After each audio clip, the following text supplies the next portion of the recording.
sky and do that. Men are going to eventually do it. Yeah. You know, where's all your intercessors now? You know, niggas in the Nation of Islam will surround me and tell me you blasphemous against. You know, I can see it. Men are the only ones that can carry the stuff. But you see, that's what I'm saying. That there's no God has ever perpetrated any evil upon man except through natural causes. So that tells you who the real God is. God is, then they taught you that God was a vicious bastard. Didn't give a shit about you, didn't care about you, didn't care what you called it. But man named the action of God. Man gave the name El Shaddai to God, you know, which means the terrible force. And that's all it was. It is you seeing a volcano that was exploding to create a new earth. It showed you the storms that wreaked upon this land, the earthquakes that happened, the firestorms that happened. That's your true God. And that's what the ancient ancestors told you. When the priesthood came along, that was wanting to regulate the people, they began giving you this God that was benevolent. That God would give you this, all you have to do is pray. And we will be the intercessors for that. We'll tell you how to pray. We'll tell you what to say. We'll tell you what it is you have to do to behave, to get into good graces of God. Fuck you. That's right. Full of shit, all of y'all. That's right. Because if I can't talk for God your damn self, I don't need no motherfucking interpreter. You understand? If I'm supposed to be talking to my creator, then I'm the only one who got something to say to it, and I'm the only one who's going to listen back for any answers. You sitting up there in your goddamn dress talking shit to me, that's bullshit. Yes, sir.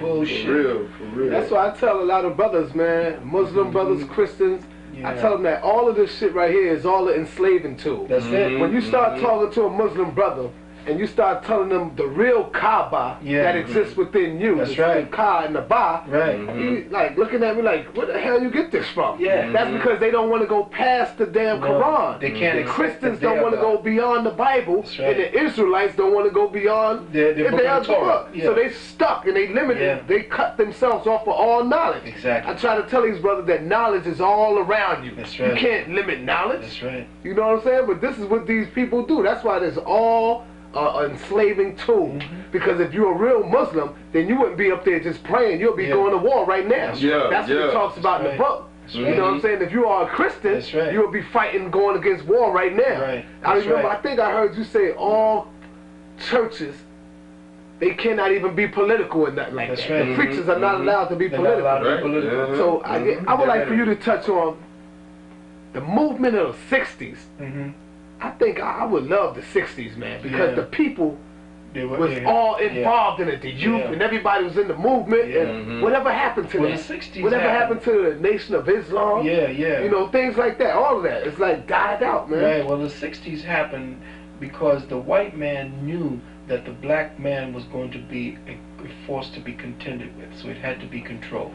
There are certain scientific moves where you can perpetrate a reaction in something so that you can control it in the long run. So what was happening was that with the Southern Christian Leadership Conference that happened with the Civil Rights Movement, and with the movement of the only one that I would say that came out of that was the Black Panthers, but even they were regulated at the beginning as well. When you had that motherfucker Maulana Karanga in there, you know, tearing down everybody from this. I don't understand how you niggas can be celebrating Kwanzaa. You know what I'm saying? This shit. And you have somebody like a high prophet brother, a brother of historic, I mean, a man that should go down. You should have his picture in your house next to your Jesus, and that's Dr. John Henry Clark. The man told you that Kwanzaa was bullshit, and that the man who made that shit was in the bed with the devil, and that you now are dealing with a holiday that never existed in your fucking culture, never had anything to do with it, was told that it was made so that it could circumvent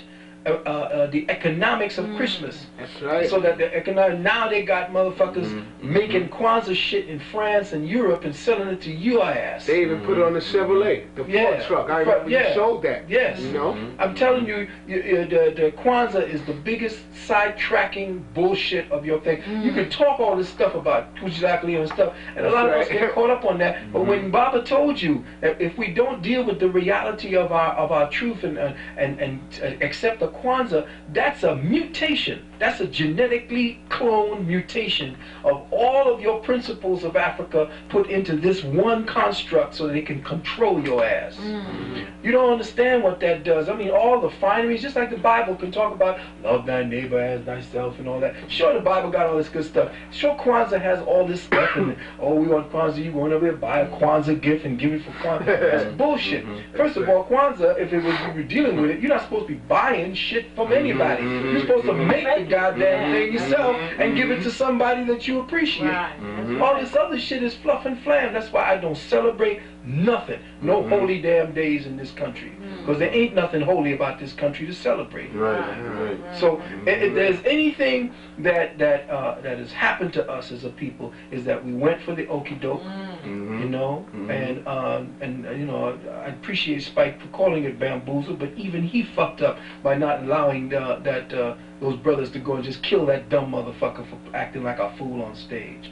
And then the police coming in there and wiping all of them out. You always backing out, bro. Which one you talking about, brother? Bamboozled. Oh, Bamboozled. Yeah. Did you see that shit last week? Which one? With Huey P. Newton? No. With Spike Lee put together. No, what did you put together? Yeah, it was on Channel 13. Y'all missed I heard that? about it. I missed it. Yeah, well, it was a dude acting like supposed to be Huey P. Newton, and he was all deranged, and you know, he was like high and shit, smoking cigarettes, and he was talking to the people. And they had that shit on Channel 13 last week. Oh, they had Huey back in the days when he was there was a brother who did a better thing on that. Spike sell out, man. Yeah, big time sellout, man. You see him now, he's down at the Knicks, and he's but I mean, you know, like I said, when you get in there with bed with the devil, man, you can't help but come up with fleas and shit. So the whole thing is that the religion, getting back to that religion, getting back to Islam and Judaism and all that, like you say, the Kabbalah within, and you know the Judaism talk about the Kabbalah within. So you can tell all of it coming together. And it all come right back to you. Yeah, comes right back to who you are and what you are. And what do you think about with Islam, men in the front praying and the women in the back? Well, you see what they did. Yeah, well, the covering that. up. See, they took that from the ancient women who didn't have nothing to do with Islam or Muslims and all that kind of shit.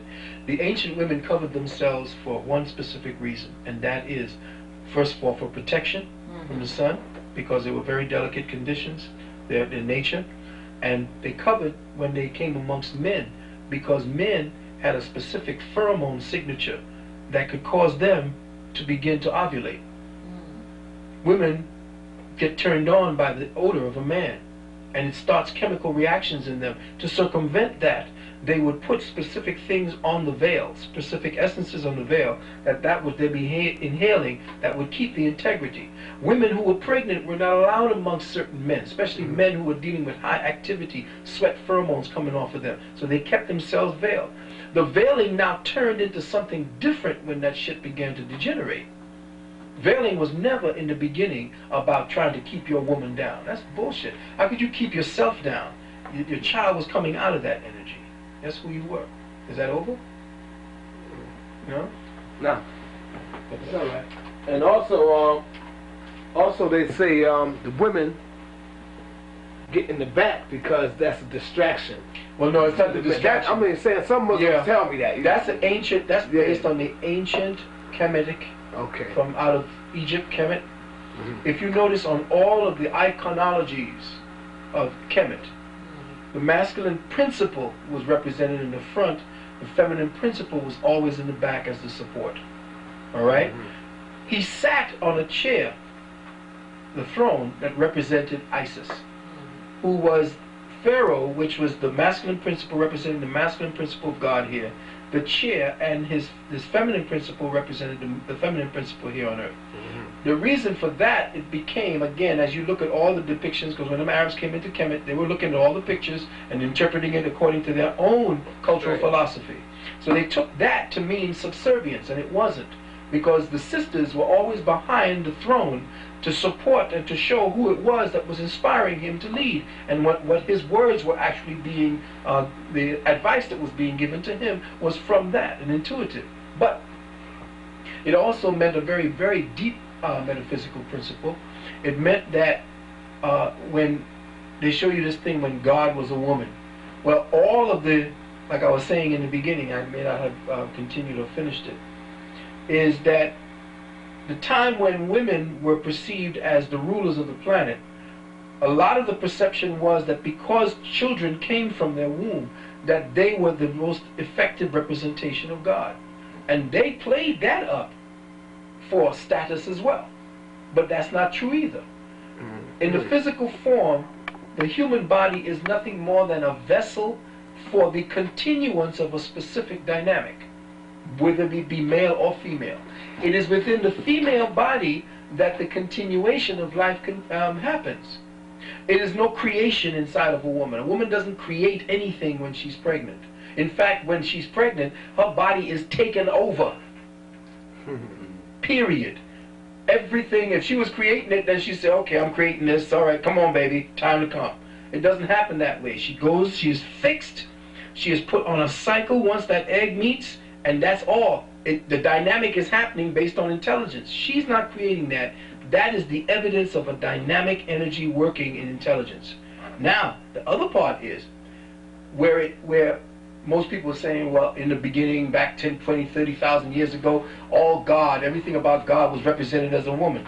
Well, that's nature, and that's your misinterpretation of the facts.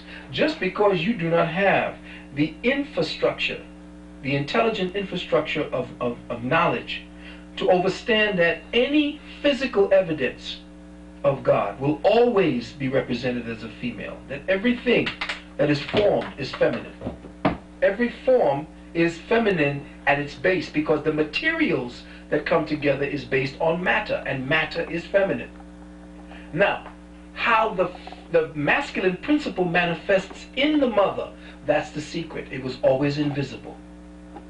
The masculine principle was always the unknowable God. That's when they started speaking about the male and having the female in the back. You see what I'm saying? What they were saying was, when you go to worship God, you go to worship an invisible dynamic that is an activator of life. Where it activates itself is within the rubric of matter, which is feminine. And that's when you see the active principle of the masculine God. It is through the feminine principle of matter. So the feminine principle of matter, the first person that you get to know when you come out the womb is who? Mother. Of course. So early man would automatically associate God as his mother because God is a mother to a baby and infant. You understand what I'm saying? Right. To a baby infant, that's mother right. Is God. Yeah. So when the baby now grows to overstand itself, if it's male, it overstands that, wait a minute, I'm not that, so I must come from a principle that is invisible to this expression. And then it looks to the father for guidance at that point.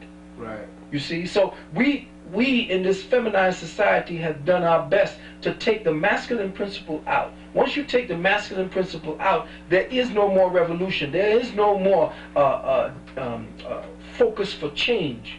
When they took out Brother Khalid, what happened? Everything stalled. Why? Because the masculine principle is the activator, is the